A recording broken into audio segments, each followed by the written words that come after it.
Me and my best friend, who I'll call Alex for privacy, decided to rent a house together. We had talked about being roommates for a while because neither of us wanted to live with our parents anymore.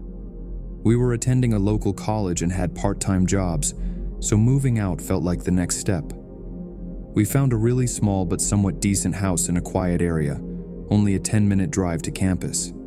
This was last year, when everything was still in lockdown mode, so we were able to schedule a self-tour to look at it ourselves. We both thought it was the perfect kind of crappy yet affordable house for us to spend our college years in. It even had a decent yard and wasn't crammed together with neighbors all around. But one thing caught our attention: the creepy old shed in the backyard. It looked like a regular shed, I guess, but it had this rusty padlock on it.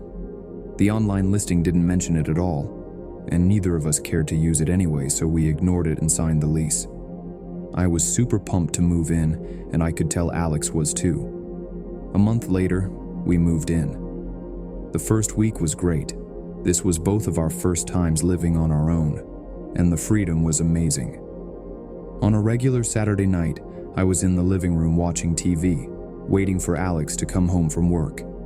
It was only 7 p.m., and Alex was supposed to get off at 8. Through the background noise of the TV, I heard what sounded like a large door slamming shut. The noise came from outside. My first thought was, the shed. There was absolutely no way I was going out there alone. When Alex got back, I told him what I heard. He asked me repeatedly if I was sure it wasn't just the TV, but I knew it wasn't. "All right," Alex said. "Let's take a look then." We grabbed our phones and turned on the flashlights. Stepping into the cold backyard, we approached the shed cautiously. We stopped about 20 feet from the front of it. Everything looked exactly the same as before. The lock was still secured on the front.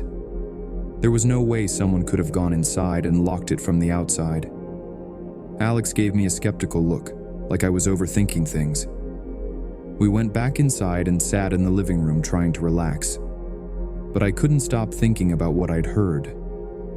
Was it even real? At one point, while watching TV, I glanced to my side and froze. There was a figure standing outside the window staring at us. I gasped, and before Alex could ask what was wrong, we both heard rapid footsteps retreating into the darkness. This time, Alex believed me. "What should we do?" he asked, his voice tense. I don't know," I admitted. We had never dealt with anything like this before. Was that guy connected to the sound I heard earlier?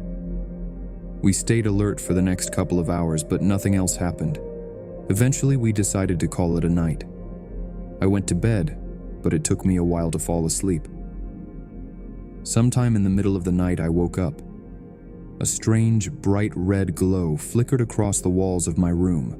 It was coming from the slit in my window. As I became more awake, I realized there was a sound too, a soft crackling noise. Still groggy, I sat up, trying to process what I was seeing. Then, I heard Alex's voice calling my name from the hallway. "Hey, wake up!" As I was about to respond, I was interrupted by something horrifying, a loud explosion-like sound that made my heart stop. I turned my head to the window and pushed aside the covers. The shed was on fire. Flames consumed it entirely, and as I watched in shock, the structure collapsed into itself. The fire was massive, and it was spreading toward the house. "Call 911, I shouted, running out of my room. Alex was already on the phone. We grabbed his car keys and drove across the street to safety. The fire department arrived quickly and managed to extinguish the flames before the house was seriously damaged. There were only minor burn marks on the siding. We told the police everything, about the sound I'd heard, the figure outside the window, and the fire. They took our statement but said there wasn't much they could do without more evidence. When the fire died down, only ashes remained where the shed once stood, except for a few old metal tools. That's what made it eerie. What could have been in that shed, and who had been using it? The whole situation felt too coincidental. Someone had been there doing something, and I think they burned it down to hide whatever it was. I don't think we'll ever know what really happened that night or what secrets that shed held.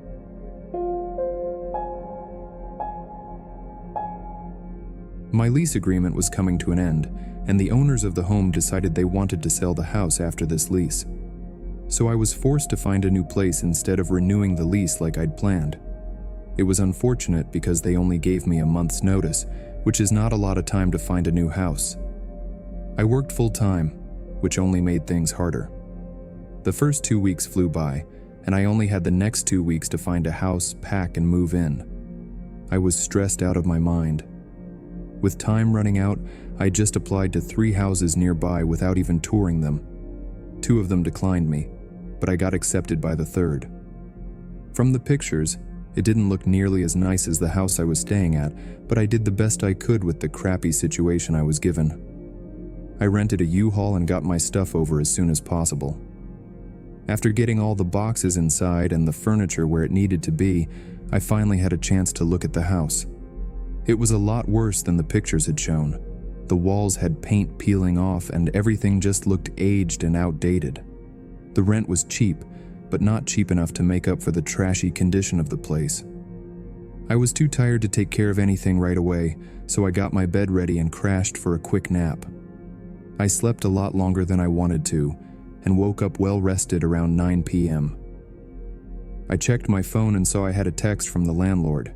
He just greeted me and told me to call him if I needed anything. It was already pretty late, so my angry call was going to have to wait until tomorrow. I closed my phone and went downstairs to make myself something to eat. Right when I turned the corner into the kitchen, I froze. A man was standing in the middle of the living room looking right at me. "What the?" I whispered under my breath, not sure what to do. It was really dark and I couldn't read his expression. He just stood there, blank-faced and eerily still. "What are you doing here?" I asked. The man didn't answer. Instead, he turned around and walked out the front door, moving unnervingly slow, as if he wasn't in a hurry at all. My first instinct was to run up and lock the door.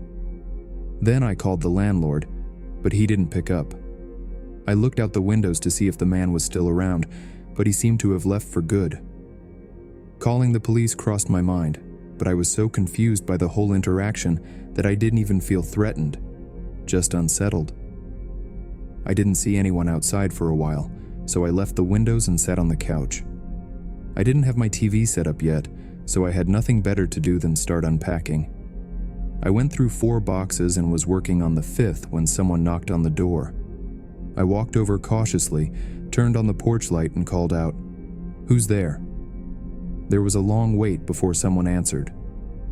"It's me, your landlord," a man replied. I opened the door a bit and peeked out.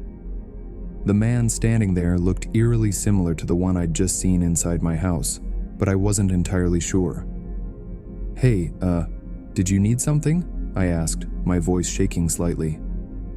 "I'm just here to make sure you're settling in nicely," he said with a big smile, leaning his hand on the doorframe. "Yeah, I was just about to go to bed. I'll talk to you tomorrow," I said, trying to close the door. But the man didn't move his hand.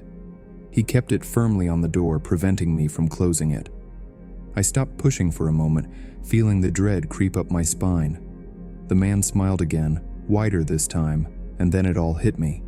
The fear, the creepiness, the wrongness of the situation. I slammed my body against the door, closing it too quickly for him to react, and turned the bolt lock. Immediately, I heard the door handle jiggle and the man bash against it. There was a long, tense silence before I heard him sprint off the porch. I grabbed my car keys and shoved them into my pocket, preparing for a quick escape if I needed it. I stood by the front door for a couple of minutes, heart pounding, until I heard the crunching of leaves around the house. The sound stopped at the back door. I crept closer to the window and peered out. Right in front of the back door stood the same man. This time, he had a hammer in his hand. Adrenaline surged through me. I didn't wait. I bolted to the front door, unlocked it, and sprinted to my car in the driveway. I got inside, locked the doors, and backed out. As I drove away, I glanced back at the house. The man was standing at the side, watching me, his figure barely illuminated by the dim porch light. The police arrived quickly, but by the time they got there, The man was long gone. They conducted an investigation, and during it, I finally met the real landlord in person. He was not the man I'd seen at my door, but strangely, he looked oddly similar. Same build, same face shape, even the same way of speaking. It made me wonder if the man had a twin or a brother, or if it was just some creepy coincidence. Maybe it was a neighbor, maybe it was a drifter. I don't know. I never saw that man again, but once my lease was up, I packed my things and moved out, leaving that house and all its eerie memories behind me for good.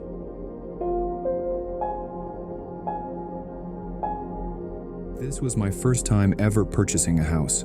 I was 28 and ready to settle down. I began my search for a home 5 months before my lease ended at my current residence. One house I found seemed perfect, but it was far out of my budget, so I had to let it go and keep searching. I viewed a ton of other places and even thought I'd found a good home until that same house showed up on my search again. This time, the price had dropped tremendously, falling right into the mid-range of my budget. I scheduled a tour, and eventually I bought the house. Obviously, I was ecstatic. It felt like a big leap forward in my life. The house was a 2-story home with a basement and a large yard surrounded by towering trees. The only minor downside was its location. It was 20 minutes away from most stores and shops. But since I worked from home, I didn't mind. Within the first few days, though, things got strange. While working from the living room one day, I heard noises coming from the basement. It sounded like things moving around, dragging on the floor. I got up, opened the basement door, and listened. The sound stopped immediately. It was silent. I turned on the light and walked a few steps down but found nothing. The basement was practically empty except for a couple of boxes, the water heater and the air conditioner tucked in the far corner. I figured it must just be the house settling. After all, I'd only lived there a few days and wasn't familiar with its creaks and groans. But the next day, I heard it again. This time, it was a soft, wooden-sounding thud. It was like something had hit the wall. Determined to figure it out, I went down the stairs, this time all the way. I did a perimeter check around the walls, but again, the basement was completely empty. Still, I tried to dismiss it. What could it possibly be? I didn't believe in the paranormal, so I chalked it up to the house itself. During my first week, I heard these sounds 6 or 7 times. By the 4th or 5th time, I stopped checking altogether. I decided to ignore it, that is, until I wandered outside. I was walking around, admiring the wooded yard, when I noticed one of the basement window wells was missing its cover. It wasn't alarming at first, just something I needed to fix before it rained and flooded the basement. I went to the hardware store that afternoon, bought a cover, and installed it. That night, I went to bed early. But I woke up around 11 p.m. to another wooden thud coming from the basement directly beneath me. A second later, I heard something else, footsteps. They were deliberate, moving from one side of the basement to the other. My chest tightened. Part of me was convinced there was someone down there. Another part of me thought I might be imagining it, or that the house was making strange noises again. But I needed to know. I grabbed the bat I kept in my room and crept downstairs. My hand trembled as I approached the basement door. Just before I reached it, an incredibly loud thud came from outside the house. I froze, waiting for anything else to follow. The silence stretched thin. Finally, I opened the basement door and walked down the stairs step by step. The basement was just as it always was, empty and quiet. I waited for a few minutes, listening, but there was nothing. It was always the same. As soon as I opened the door, the sounds would stop. A heavy unease settled over me. I went back upstairs and placed a chair against the basement door, just in case. If someone, or something, was down there, I'd at least hear them trying to get out. The next morning, I went back to check the basement, but this time something was off. It was brighter than usual. When I glanced at the window well, I noticed the cover was gone again. My stomach sank. I went outside to look for it, scanning the area thoroughly, but it was nowhere to be found. That was the breaking point. I called the police. An officer came out, took notes, and searched the basement. He found nothing, just like I had. Still, I wasn't taking any chances. I bought another cover for the window well and hired a handyman to install metal bars on the inside. After that, the noises stopped. For 3 years, I lived there without another incident, but I still don't know what was happening in that basement. Was it someone squatting there, or was it something else entirely? Even now, I can't shake the fear of hearing those sounds again.